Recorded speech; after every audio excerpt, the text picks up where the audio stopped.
guys, what's up? It's Megan, and today is day one of our 7 days of yoga for the very beginner student.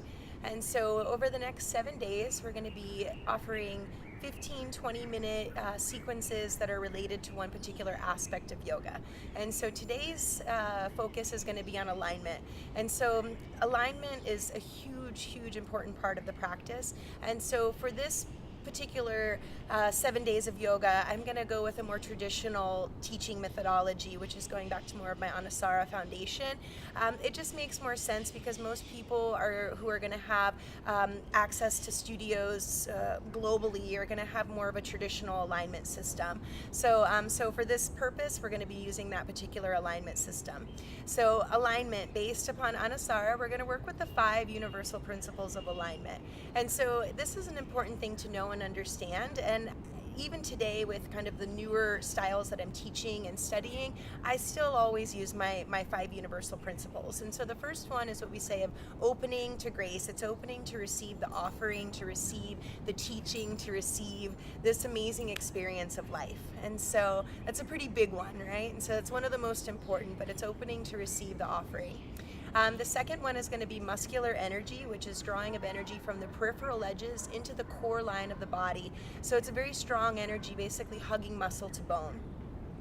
We have our third principle of alignment, which is going to be the inner spiraling energy. And so one of the things that we work in the practice, it's really subtle connection to the muscle, the fascia, and the skin.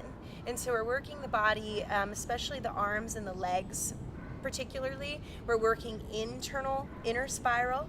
So our third principle, inner spiral, and then the fourth one is going to be the outer spiral, which is the balanced action. We're going to work inner and outer together. So external rotation, outer spiraling of the arm bones, of the thighs, and so forth.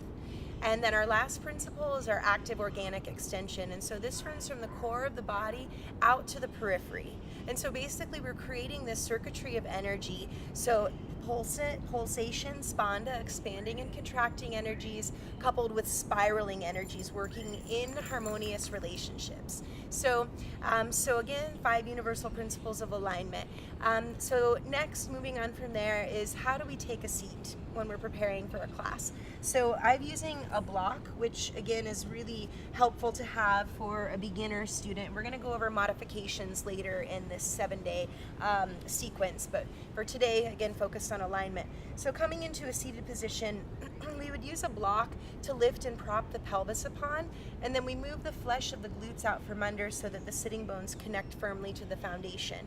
We create more of a lumbar curvature and allowing the groins to soften and settle back. We lengthen the sides of the body, and so we'd say sides of the body long and then the inner body bright. We lift the chin, gliding the side edges of the neck and the tips of the ears back. Okay, and then generally when you start a class, we'll have the initial centering with extending the arms overhead and then bringing the hands to the heart. Okay, so this will be our beginning posture. And then from here, we'll move on into an all fours position. So I'm going to come into side profile, all fours, into tabletop position. So in tabletop, I'm going to place my hands so that they're just slightly wider than my shoulders. Wrists basically underneath the heads of the arm bones, more or less. The knees are going to be just slightly back behind the hips, toes curling under. I'm going to lengthen and tone the belly, and I want to keep my gaze forward here. And there's a fullness from the inside, so we're working, again, muscle energy drawing from the periphery to core, active organic extension from the core to the periphery. We work an internal rotation of the flesh of the forearms, upper arm bones externally opening, thigh bones internally rotating back and wide. Okay, so again, tabletop position, which is going to be our very base foundation, and really any yoga class, this is going to be a pose that you'll typically start in. From here, we're going to move into downward facing dog, which is our next variation, which is most widely and commonly used. And so I come up, and so in downward dog, the same energy applies in the arms. I have an internal and an external rotation, so you can think of splitting the energy at the elbows. The fingertips are active and engaged. I'm pressing down through tips of the fingers, roots, and mounds of the hands. I do want to keep my gaze just between my thumbs, so I'm not letting my head hang and looking back at my feet. Now, if you come to downward dog and you've got tighter hamstrings and you need a little modification, you do bend the knees, all right? More traditional alignment is going to be the heels reaching towards the earth. Okay, so I find the fullness from the inside, looking forward to the front of the mat. And then from here, we're going to glide forward into plank position. So very common in a beginner yoga sequence. We will move through sun salutations, which is what we're going to demonstrate. The knees are going to come down, and very beginner as well. Plank pose is much more challenging, so I would recommend bringing the knees to the mat as a beginner. The knees are going to be slightly back behind the hips. There's a fullness. We lengthen, sides of the body long, the inner body bright, and then I bend the elbows and I slowly begin to descend. So I'm going to lower now to low cobra. So in low cobra, I can align myself, set my foundation. So I'm going to release my feet here. Big toe, the knuckle of the big toe, and it's pressing down. Pinky toe flares out. I press down just above the knees, and this will press the heads of the thigh bones, lifting the heads of the thigh bones away from the mat. Okay, now if you have any issues with your low back, you may not want to go into full Bhujangasana. You may want to stay in this low cobra variation. You're still going to get a strong workout for the erectors, the muscles along the spine.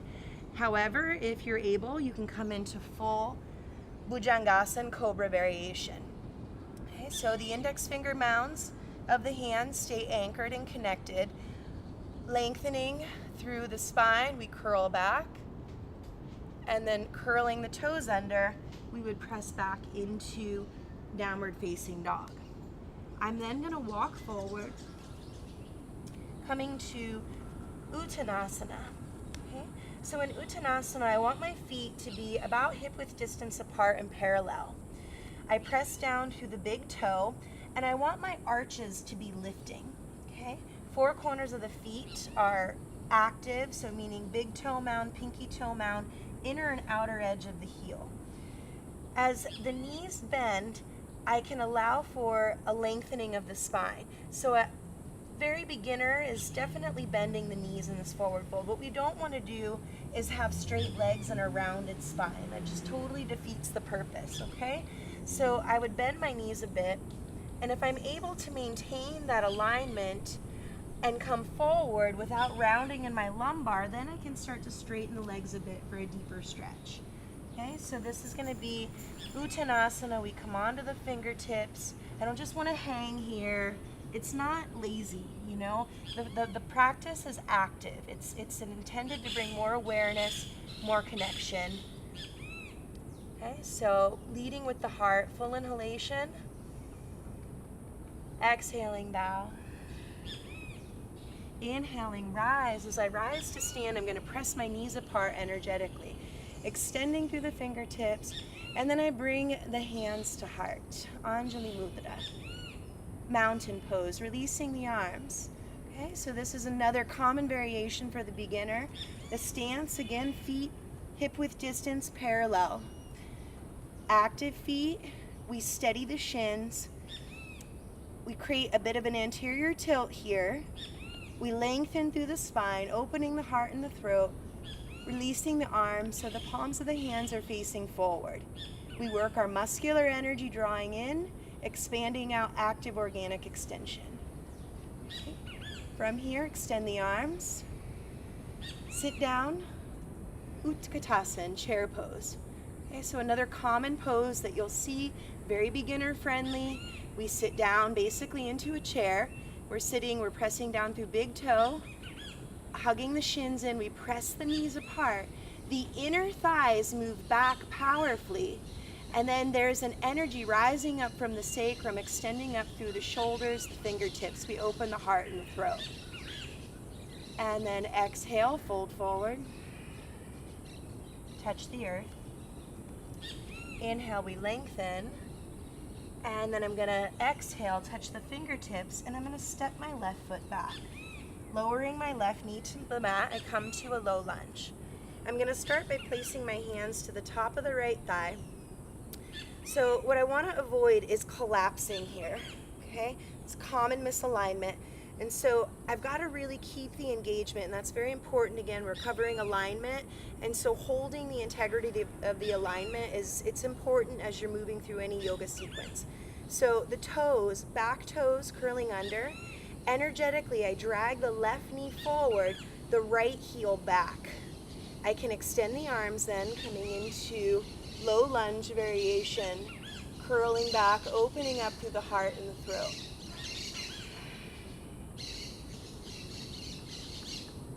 And then touch the earth. And I'll step forward, coming back to Uttanasana. Inhaling, lengthen. Exhaling, bow. Touch the earth, step the right foot back. Lower the right knee to the mat. So the ankle should be underneath the knee. Okay. Back toes again curling under. That's another important thing. The foot, the back foot, we don't want to just let the top of the foot down. You have no control. It's much more engaged, much stronger, and it also, to me, it feels like it protects my knee. I don't care for this alignment. Back toe curling under, it engages the backs of the legs much more as well. So toes pressing down, I lengthen, energetically drawing the right knee forward, left heel back, extend the arms once again. Another thing we don't want to do as a beginner is drop the neck and the head. Okay, so that's another thing that you'll see as a beginner. People tend to have a difficult time holding their head as they curl or go into a more of a back bend, but we want to keep the back of the head supported and lifted at all times. Curl back. Exhale, touch the earth. Step back. Downward facing dog. Next variation, Parsvakonasana. We're going to step the right foot forward. Spin the back heel down. Right forearm, top of the right thigh, left hand to hip. It's a heel to arch alignment. Front heel lining with back arch. Okay? Always align your poses from the base, from the foundation, and move your way up from there. So heel to arch alignment. The next thing is I want to get my right thigh bone parallel to the earth. Okay? That may not happen initially as a beginner, but that's the ultimate goal. Another thing that you can do here, if you're having a hard time in this pose, and your hamstrings are a little tight, you're a little bit maybe more weak or more fatigued, more challenged, then you can bend the back knee a bit too. Okay, that's going to bring the head of the femur back, just a little more gentle therapeutic alignment. Otherwise, the back leg is straight. Left inner thigh moves back powerfully. Extend the left arm. Palm of the hand faces down. We still work the external opening of the upper arm bone. I curl back, opening up through the heart and the throat. From here, we'll rise to Warrior 2, Virabhadrasana 2. Same alignment, essentially, with the legs, the foundation. Heel to arch, left inner thigh moves back powerfully. I lunge deeply into the right knee, ideally getting the right thigh bone parallel to the earth. Flipping the arms, the palms of the hands up, encouraging the external opening of the upper arm bone. Next variation, Trikonasana, triangle pose. Straighten the right leg. If you need, as a beginner, you may need a block. You may not be able to touch down to the mat. Left arm extends. We open up through the heart and the throat. Top of the shin bone pumps forward, head of the thigh bone roots back. I lift my right side body away from my right thigh and I open, extending up from the navel, the heart, the throat, the palate, and crown of the head. Take one more breath. Exhale, we touch the earth, and we'll step back.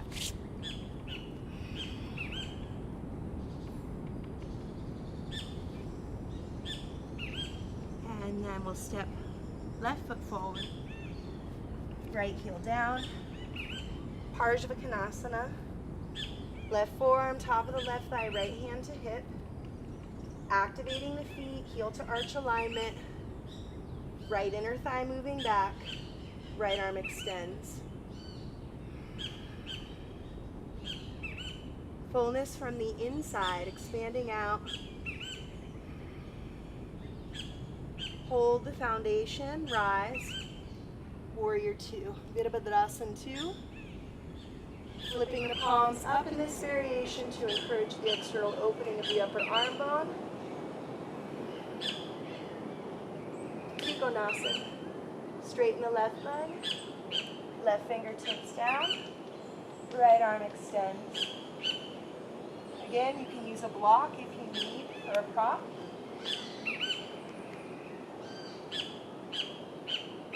Top of the shin bone moves forward, head of the thigh bone back. Turn the base ribs up towards the sky and touch the earth. I'm going to step forward, coming to Uttanasana. Inhaling, lengthen the spine. Exhaling, bow. Placing the hands to the mat, I step back. Downward facing dog.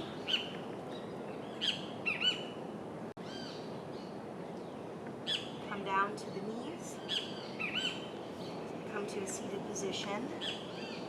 So we've gone over some of the basic standing poses, and of course we're only doing a 15-20 minute sequence, so we're going to have a condensed version here of what's going to be offered, but I'm just going over some of the more basic poses that you'll run into in a class setting. So we're going to do a couple of seated poses before we wrap it up today.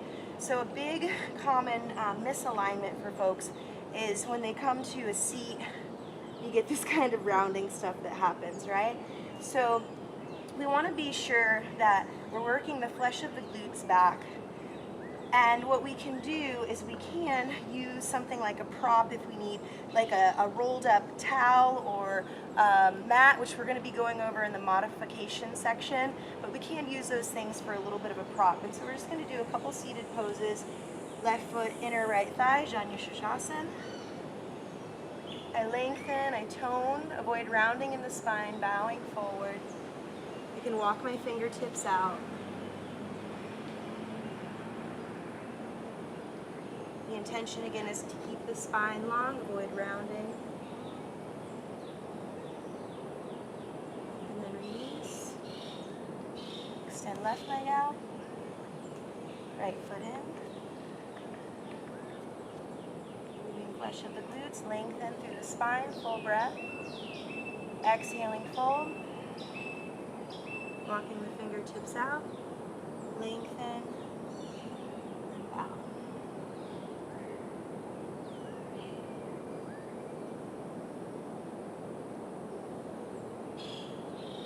Releasing, back up. And we just finish back the way that we started in a little seated position for today.